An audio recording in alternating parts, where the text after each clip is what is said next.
Eu preciso que você assista esse vídeo até o final e compartilhe, porque ele mostra fortes indícios do governo Lula com o PCC e com o Comando Vermelho. As reuniões da ONG do PCC trataram sobre o programa Pena Justa, que é um programa do governo federal para melhorar as condições dos presídios no Brasil. E veja só, essa ONG, que agora foi denunciada pelo Ministério Público de São Paulo e foi alvo de uma grande operação chamada Fake Screen, grito falso. E por que grito falso? E aqui entra um detalhe muito importante. Saiu um documentário que está no ar até agora no Netflix chamado O Grito, e que trata justamente de uma propaganda em favor de melhorias nas condições dos presídios. Um dos eixos centrais desse documentário é justamente falar com integrantes do Comando Vermelho, com representantes da ONG do PCC, que falam como se fossem vítimas de um sistema que persegue negros, pobres e toda aquela conversinha de polícia fascista que as esquerdas adoram propagar. Pois muito bem, essa ONG, que tem ligação direta com esse documentário para fazer propaganda, né, com a visão do crime organizado, né, para influenciar aqueles que assistem o documentário no Netflix, essa ONG ligada ao PCC foi levada para discutir política carcerária mais de uma vez dentro do Ministério da Justiça e Segurança Pública. E o esquema que foi desmantelado é o seguinte: descobriram que há um braço do PCC, para além do braço das gravatas, que são os advogados, promotores, juízes ligados ao PCC, o braço da saúde, dos médicos, dentistas, também ligados ao PCC, tem o braço das chamadas demandas, tem o braço das ONGs, que são utilizadas principalmente para levar demandas do crime organizado para o governo, mas no caso dessa ONG especificamente, o papel dessa ONG do PCC, que foi levada por uma ex-deputada do PSOL para se reunir com o Ministério da Justiça e Segurança Pública do governo Lula, o papel dela era fazer propaganda e espalhar notícia falsa contra polícia, promotores, juízes que enfrentam o crime organizado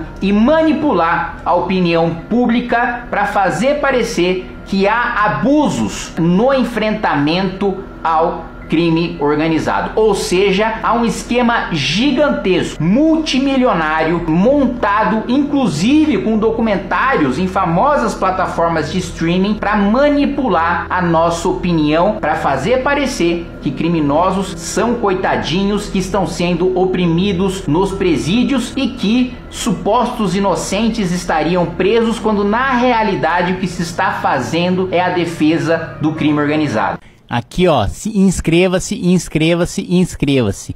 Se não bater essa meta de inscritos, eu vou ter que renunciar ao mandato, que eu assinei um contrato aqui, então eu preciso que vocês se inscrevam aí e a gente bata a meta de inscritos, tá bom?